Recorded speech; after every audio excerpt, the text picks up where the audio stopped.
We have a very nice and important presentation here.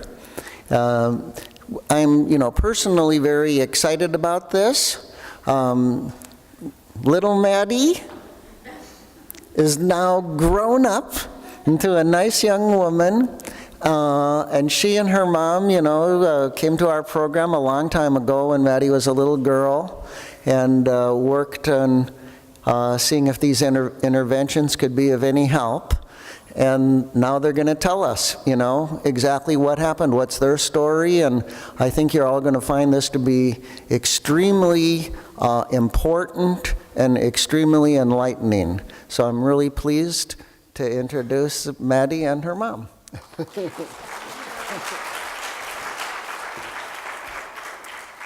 So my name is Wendy Gillespie. I'm a wife, a mother, and a daughter, a sister, and by profession I'm an RN in town at our local hospital. But those are really just the hats, the different hats that I wear depending on the occasion. We all wear hats at any given time depending on what we're doing. In fact, as we attend this conference, you're all wearing a hat right now. But when I thought about how to describe myself to you guys who don't know me at all, I thought about, they would want to know like the reading of an obituary, what someone would write about me if I were dead. And so I thought, I'm a little boring. I've never climbed Mount Everest, I've never sung the Star-Spangled Banner at a sporting event, and I've never pulled someone out of a burning building. In fact, I'm pretty unremarkable. If I were an ice cream flavor, I would be vanilla, but with a little Tabasco on the side. So hi, my name's Maddie, and I enjoy music and playing the piano as well as learning new things as much as I can. If I were to describe myself as an ice cream flavor, I'd probably go with cotton candy. I'm fun, but I'm whimsical too. Oh, and I also have autism, but I refuse to let it affect my daily life. We're here to talk to you today about how autism has impacted our lives and how, by embracing the bigger picture, we can stand here today glancing back with no regrets and honestly look forward to a future that we could never have imagined. It wasn't always the case. Maddie was about 15 months old, and my older, wiser sister called me, and her voice was so bummed out. It was that voice that you get when someone's going to tell you that someone's died in your family or something like that. And she said that she thought Maddie had autism and we really need to get it checked out. And it was hard to hear. It was really hard to hear. She had spent a lot of time around us and thought that to be the case for quite a while, but didn't have the heart to tell us. We were new parents, and so we had a weak point of reference, and other people kept telling us, there's a wide range of normal, we shouldn't be alarmed.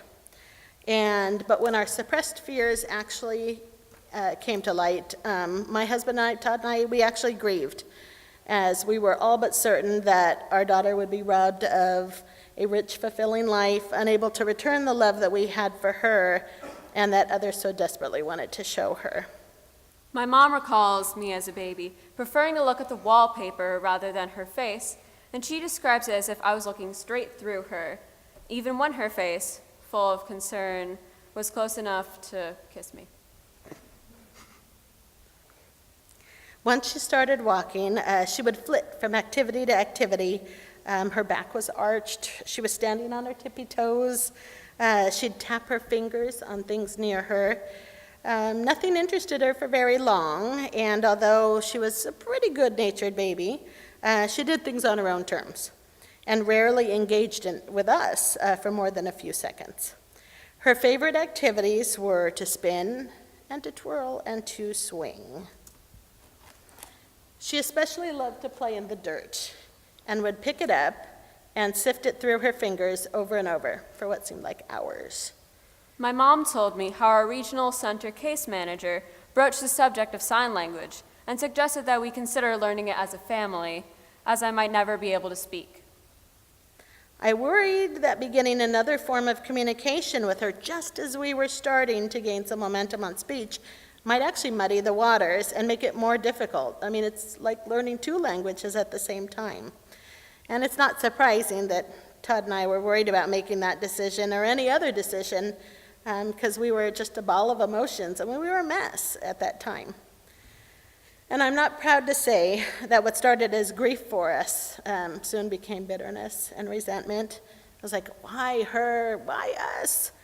And this underlying bitterness caused us to look toward answers for this evil autism that happened to our family.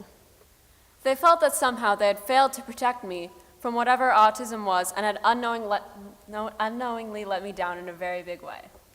Needless to say, Maddie's diagnosis with autism at such an early age heavily influenced our daily routine. We found purpose in having her baby teeth, her hair, her saliva, her sweat, and anything else you can imagine tested. Sorry. And to look for this elusive cause of classic autism. But not one of those tests yielded anything interesting or noteworthy. And one day, without explanation, we decided to stop looking back for answers of why and to instead look for the bigger picture and embrace the possibilities of today. On that day, we began our quest for optimal outcomes for Maddie, whatever it was going to be for her. We didn't know. On our new path, there was no room for what caused it or what we could have done about it. The bigger picture included making the most of the day, sometimes breaking it down to one experience at a time.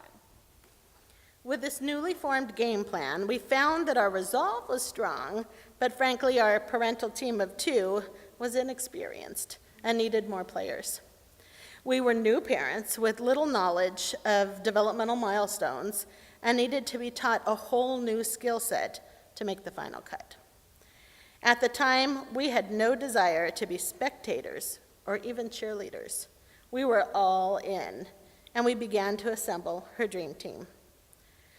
Our team went to work 24/7. We lived and breathed what clinicians taught us and incorporated their strategies into our everyday lives. We worked on expressive and receptive language, transitions, taking turns, flexibility, safety, all the while insisting on full inclusion every step of the way. I'm always amazed when I look back at where we started.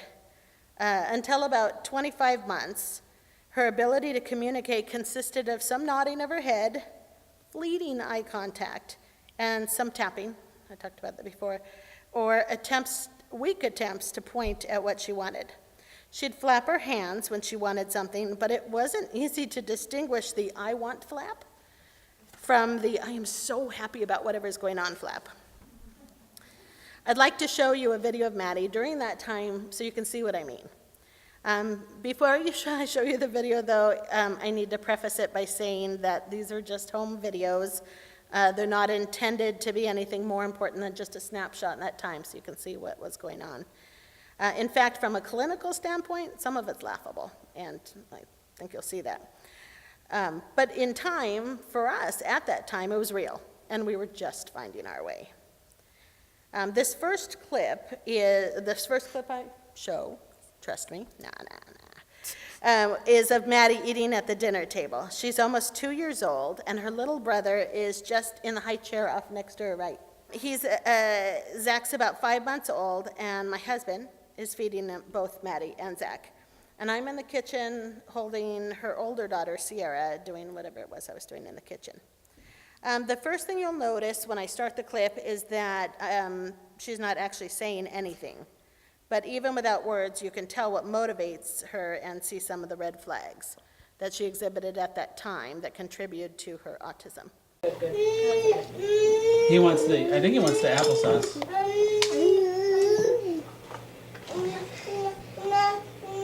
Okay. Yeah.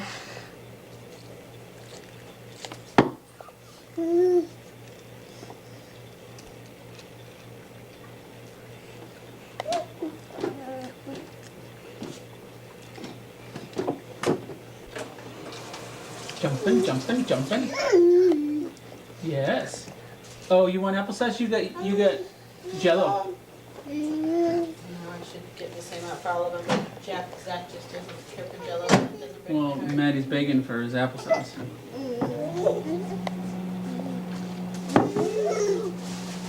I'll give her an applesauce. Jello? No? Okay.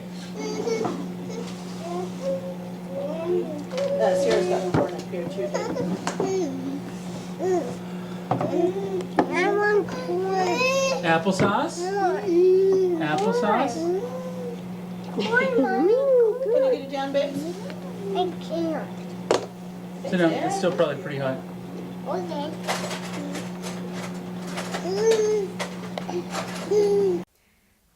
So I think you can probably all say it together. What motivated Maddie in this video? Applesauce. She desperately wanted her brother's applesauce, not the Jell-O that was in front of her. I'm sure you noticed a few red flags as well during the video, such as her hand flapping, she was banging against the chair, her repetitive movements, and she had some unusual vocalizations. What you couldn't see from the clip is that she was a prominent toe walker at the time and an avid spinner. In fact, when she was young, she would stop spinning just long enough for me to start swinging her. And that was always a little tricky with 3 kids under 4 years old. Not long after that video, she found Bob Cagle and his coveted M&Ms tempting enough to eyeball them and clearly say, My mom was excited, but not half as much as Bob was. It was because my mom didn't really understand what had just happened. For the first time, I intentionally married a sound to something that I wanted. Bob was over the moon. As she began to acquire her first words and gain autonomy and power with this newfound voice, we witnessed firsthand how determined Maddie was to hold high standards for herself. And it was not us who pushed her as much as the power of her internal drive to succeed that proved stronger than any external reward. It was at this time that we realized that this journey was going to be a dynamic one. Sure, early on, we led more than we followed, oftentimes more than we should have. We were quick to fill in those silent void that had dotted our conversations and continued to ask those safe yes or no questions that we had become so accustomed to using. But as our parent training progressed, we learned to wait for her to process her thoughts and to ask her open-ended questions that would yield richer, more complex answers. About this time, our Cagle clinician started working on the concept of priming with Maddie. We learned to prime her for what to expect in and from her environment and quickly saw how priming in general could lessen anxiety, reduce the risk of her being overstimulated, and build confidence, all of which gave her a better chance at attending to the real business at hand, interacting with her peers. One of the first times my parents used priming with me was when I was 4 years old. I can still remember it. They met with our local elementary school staff and told them on the premise that I would have an easier transition to kindergarten, meaning their lives would be easier. It worked well together as I was transitioning into kindergarten. We requested that at the end of this current school year that she be allowed to join a kindergarten class for the day, prior to her anticipated attendance in August. As part of her visit, we asked if we could take pictures and put together a social story about her going to kindergarten that we could read together over the summer. The school was really supportive and obtained permission from the kids' parents, which allowed them to be photographed following the class rules and going about their day as graduating kindergartners. And in May, when I was 4 years old, I lined up on the morning with my teacher, one-on-one aide, and the graduating kindergartners to learn what it was like to go into kindergarten. The big kids loved showing her the ropes, and Maddie had a blast. She took it all in, watched her peers intently, and was treated like a queen for the day. Todd and I snapped some pictures, and we used them to create a book that we could read together all summer long. I have that with me. Do you? Yes, I do. Can you believe that? Oh, okay. The pages are falling out. It's so old now. But if you want to see it afterward, it's fabulous. And I did on every page, but there's a lot in it. The book became a story about Maddie going to kindergarten and included where they lined up, what their day was like in the classroom, when they were encouraged to talk, and when they needed to listen. It broke down the steps of how to know which restroom to use, how to get soap and water from their fancy little sinks, and was full of familiar faces that would become her friends when it was time for her to go to kindergarten. As luck would have it, the first graders were excited to see me at school on the first day of August. Her going to school brought new challenges for us as well. For as long as I can remember, she was an explorer, a keen problem solver, and an escape artist. She would drag any number of chairs to the front door and try to foil the increasing number of locks that we had secured to it. I never sensed that her desire to leave was actually a rebellious act. It was her notion, I really feel this, that whatever was going on outside that door was more fun than what we were doing inside. But as parents, we worried about that split second at school when any number of supervising adults might be looking the other way when Maddie decided to see what lay beyond the hot and crowded asphalt. And so we decided to incorporate some safety rules, and she and our other kids had to abide by them. They were pretty basic. With help from our Kegel clinicians, we developed a clear-cut rules about appropriate behavior for sidewalks, streets, parking lots, and as well as how close our kids needed to stay to us when we were out in the community. The end result is a fabulous book starring me. In a hideous, bright pink dress, following rules that keep me safe and my mom happy. Once completed, I have that book as well too. Super fun book. Hideous pink dress. Once completed, it functioned as a learning tool, but was just cool enough to become her favorite bedtime story. She willingly followed the new rules, and we were more confident sending her off to school each morning. A little priming went a long way for both of us. Priming was such an important tool that we used it in addition to 5 other simple truths that we feel gave us the best shot at achieving those optimal outcomes that we were shooting for. They are, in no particular order,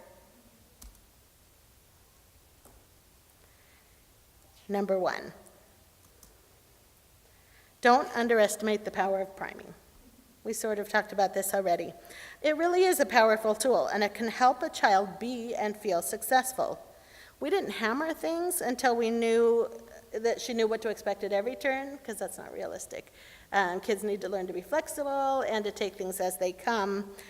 But it became an important tool so that she wouldn't get overwhelmed and shut down when we had that chance to do that. you may not realize it, but even adults get overwhelmed and shut down sometimes. Think about orienting to a new job. You have to learn their policies and procedures, HIPAA, OSHA, confidentiality agreements.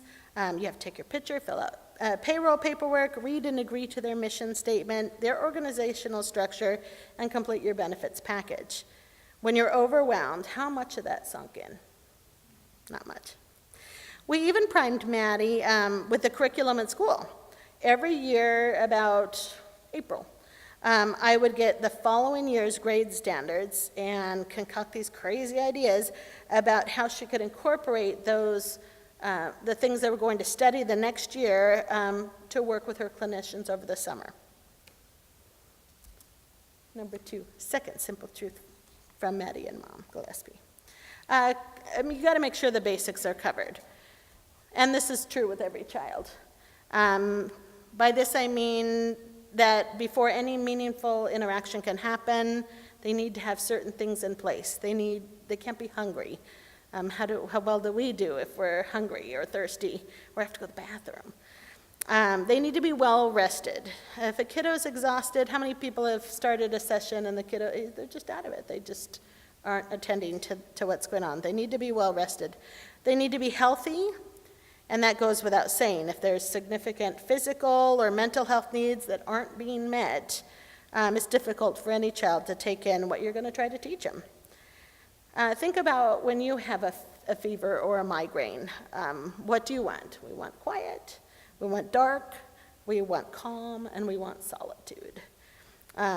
At that point, none of us are in any mood to attend to something new or do any task at all.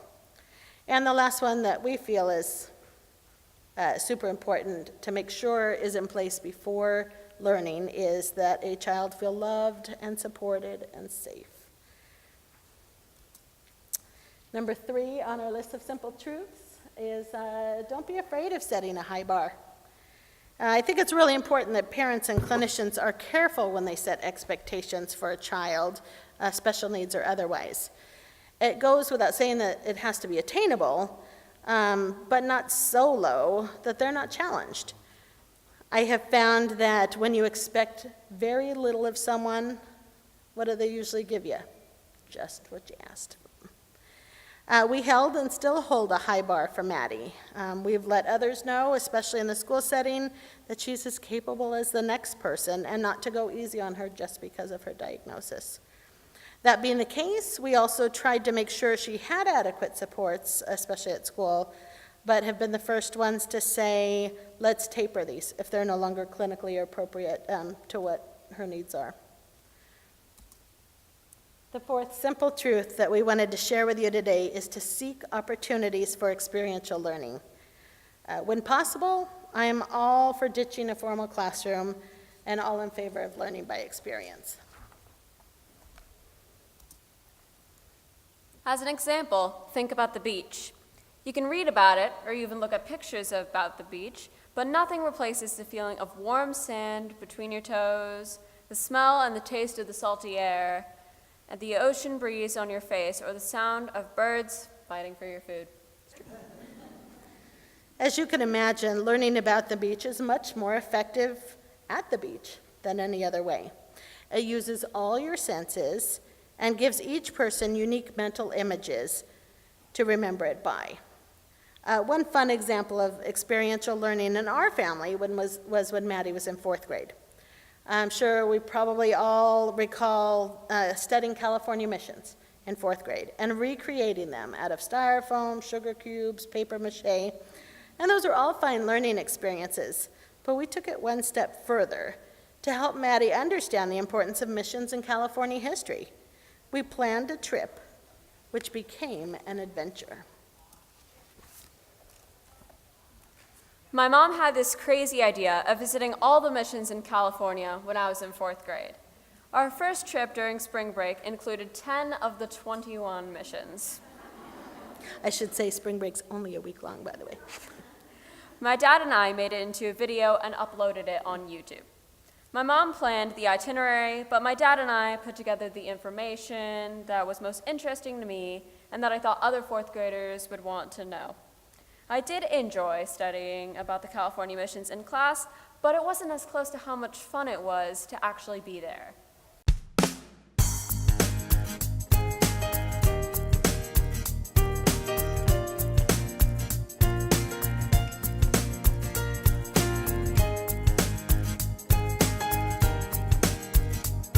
Hello, we will be going to 10 of the 21 missions in 6 days. The first of the missions will be San Buenaventura. Besides that, we will be going to 9 other missions between Ventura and Monterey. Okay, day 1, we're on our way to the first mission, San Buenaventura. See you! Before we go to our first tour, we gotta stop by for breakfast at Blunder's first. Hello, we're at mission number 1 of our trip, the San Buenaventura, the only mission with wooden bells.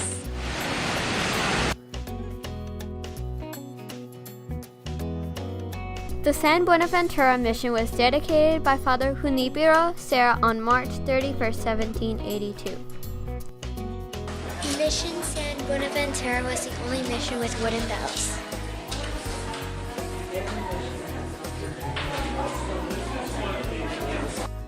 It was the 9th of the California missions. The two mastered clever weaving, as you could see on these demonstrations.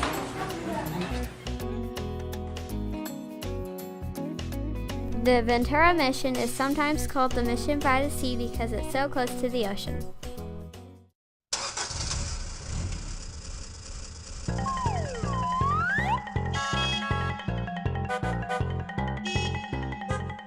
Anyway, I'd show you all of it. But It's too long to watch here, but you get the idea. If you want to see the whole thing, just log on to YouTube and type in Madison Gillespie and California Missions. That was when she was in 4th grade.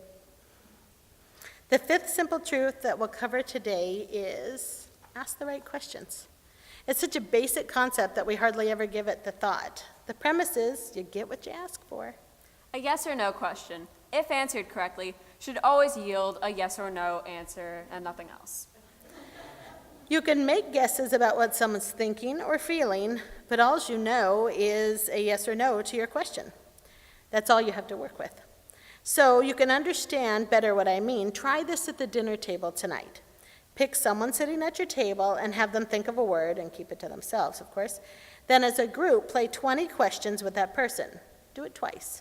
The first time, use only yes or no answers and yes or no questions to answer.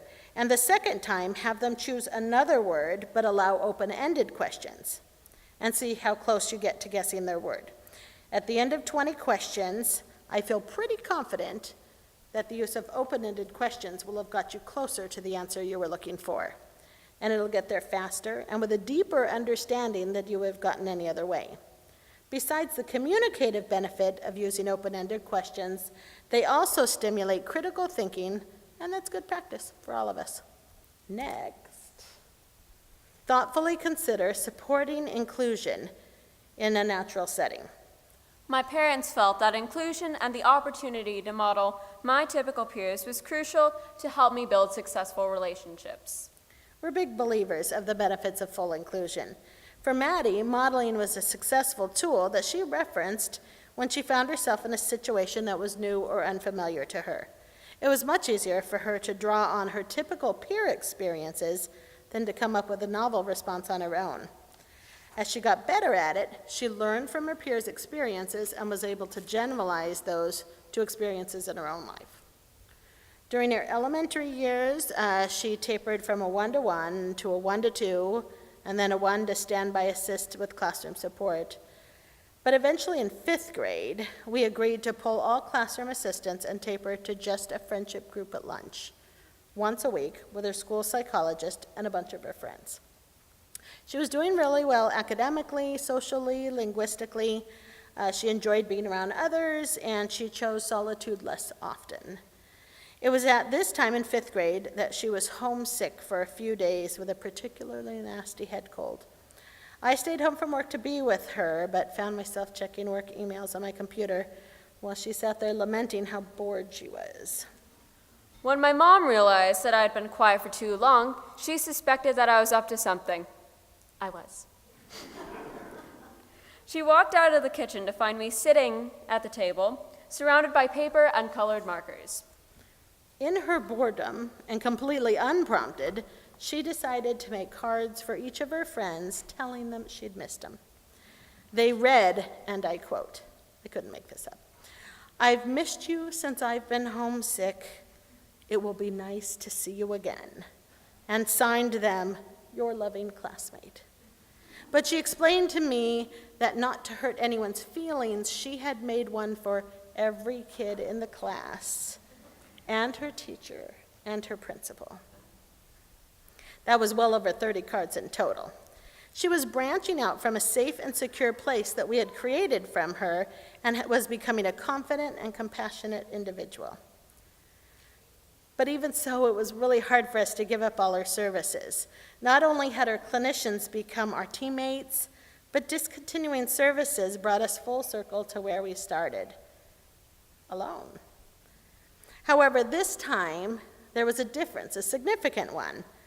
This time we had a level of knowledge and confidence that we didn't have before.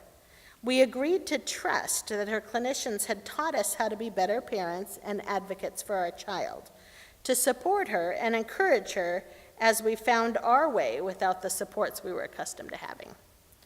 When it came time to discontinue her few clinical hours that remained, we talked with her about the decision. I'd always been open with Maddie about her diagnosis and the general connotations of it. It was hard not to address it. We had clinicians coming in and out all the time, and she had to notice that other kids didn't have that in her house. Oh.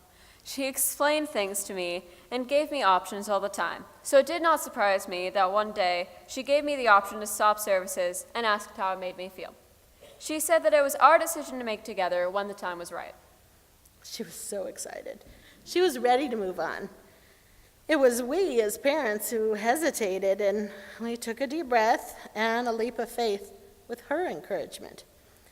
I wrote a poem at the time, and I still enjoy reading it as it reminds me of the wonderful people we've worked with. It's called Wings to Fly. Wings to fly.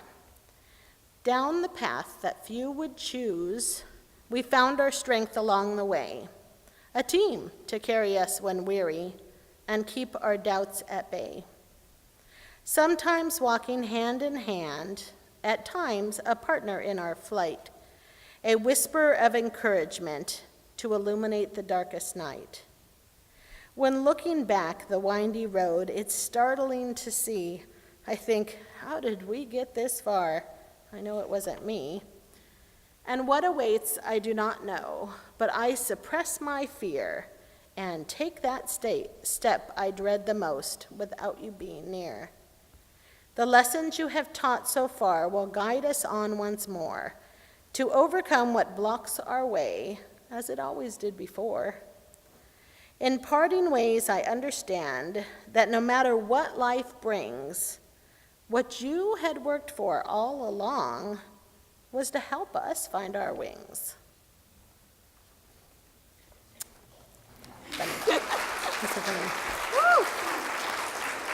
As of today, there have been over 65 people, that have walked with us on this journey so far. 65. They represent our local school district, the regional center, and their service providers, including the Kegel Autism Center, as well as independent special needs advocates. They come from a variety of backgrounds, school psychologists, MDs, OTs, STs, PTs, SITs, MFTs, PhDs. You get the picture. They became key players on our team, and while most have come and gone from our lives, they're never far from our hearts. In honor of this conference and how PRT has changed our lives, I'd like to pause and share with you the names of the Kegel clinicians that we've had the fortune to work with, whether it be during testing or evaluations, intervention or supervision. They range from eager and inquisitive undergrads, I recall one who ended up a theater artist, to seasoned doctoral and postdoctoral students, as well, of course, Bob and Lynn. These people worked hand in hand with us as we refocused our energy from the why to the what now. And as we take a moment to look at their names and acknowledge their part in our team, I hope that their influence on our story prompts each of you to connect your families, your clients, and fellow clinicians with the resources they need to assemble their dream team and create a game plan moving forward so they too can look back without regret. You might recognize some of these names, have worked with them, or know them personally. Many have completed their studies and were drawn towards research, while others have opened private practices of their own. As a community, we're fortunate that some remain at UCSB and continue the work that the Kegels started so long ago. I'm wondering how many from this list are in this room today. I know at least 3 are. Do you mind standing up at this time and remain standing until a volunteer finds you? And please, if we missed any Kegel clinicians that's been part of her team and you were left off the list, because I know there's lots, please stand as we'd like to acknowledge you.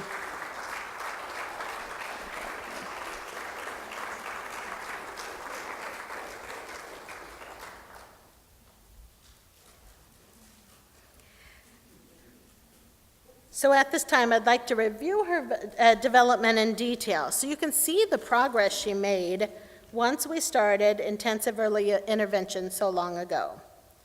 She had her initial assessment at 18 months old, and that included a report that said she made humming noises, some sort of da, da, da, but mimicked no speech.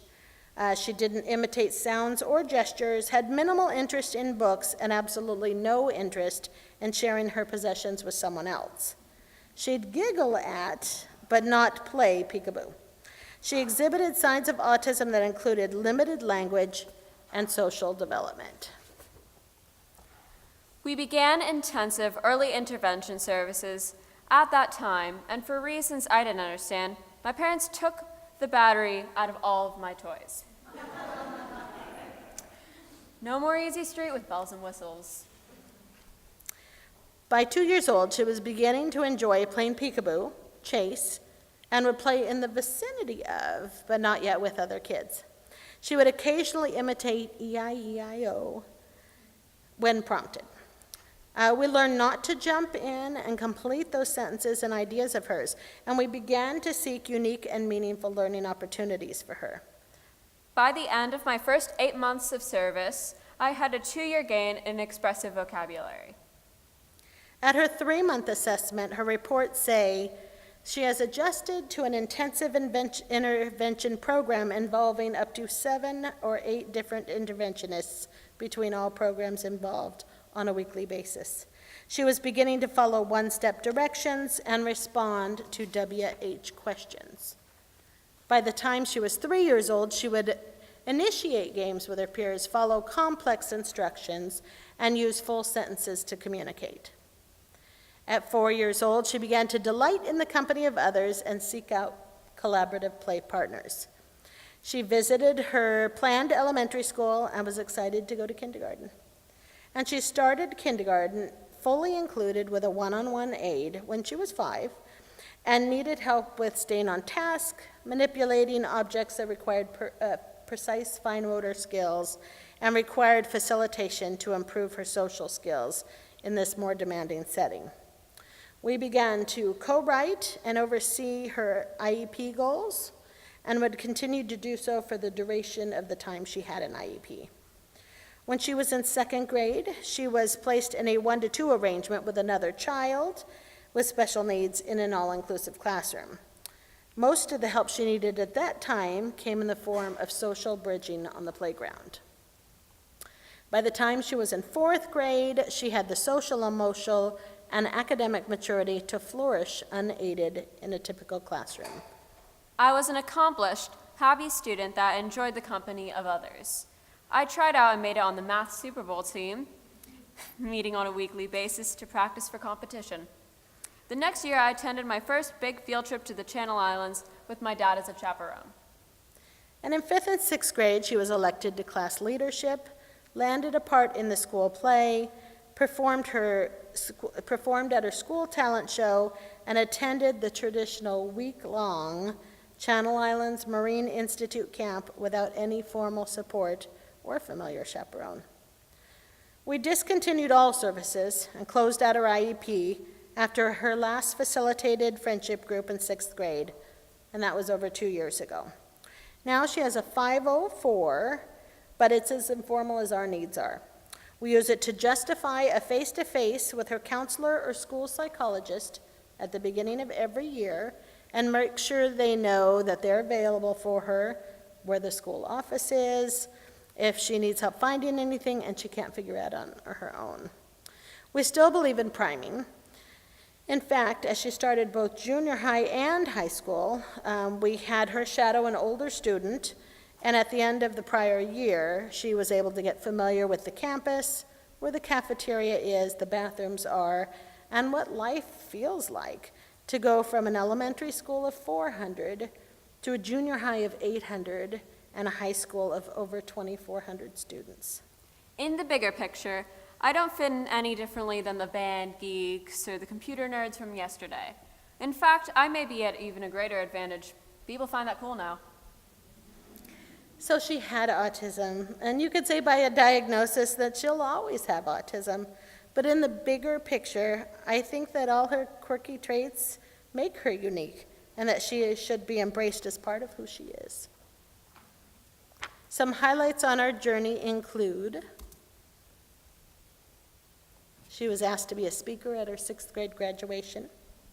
She completed junior high knowing that she had had straight A's for 9 years. She taught herself to play piano.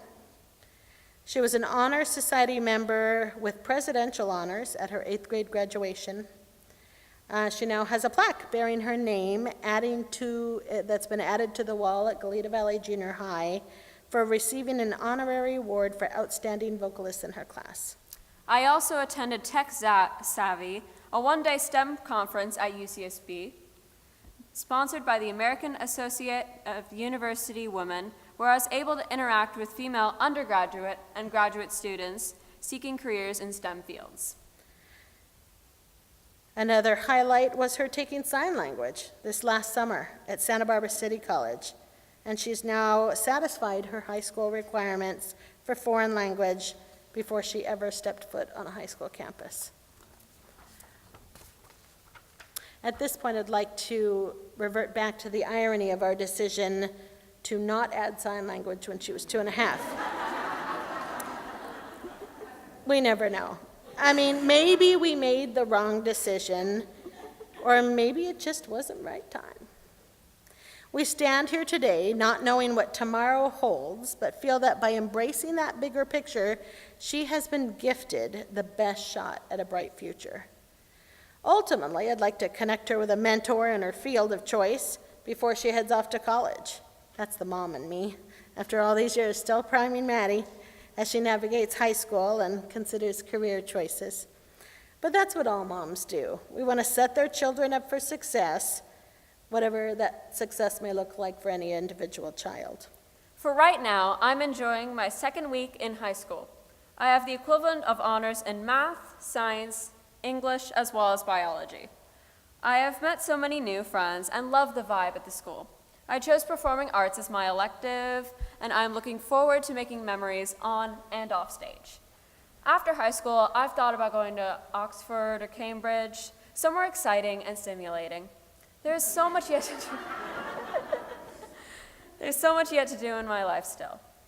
I keep touting the merits of the UC system and how beautiful our California coastline is, but we'll see. Deep inside her, she seeks to find and follow what she's hoping will continue to stimulate her mind and body, and for that, I do take responsibility. I will cheer from the sidelines of whatever path she chooses and look back without any regrets to where we've been. I want to thank Bob and Lynn for their direction and their inspiration and support along the way, and for inviting us here to share our story with you guys. We put together a little video just to thank you for your amazing difference you've made in our lives.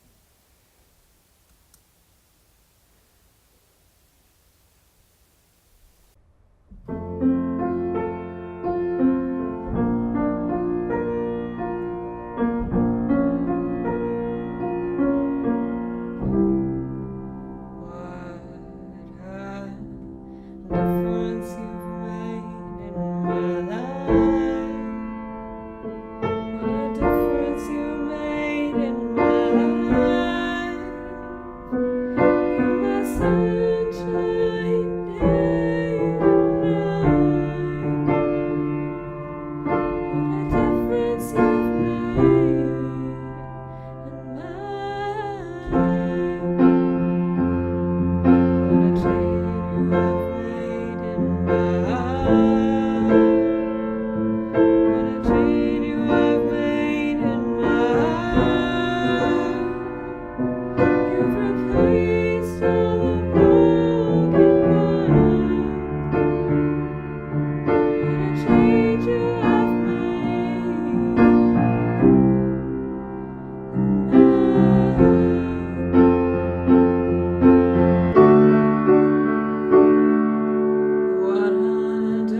Thanks for allowing us to share our story with you. We'll hang around a little bit if you have any questions for us afterward, and we're just grateful we got the chance to talk to you all.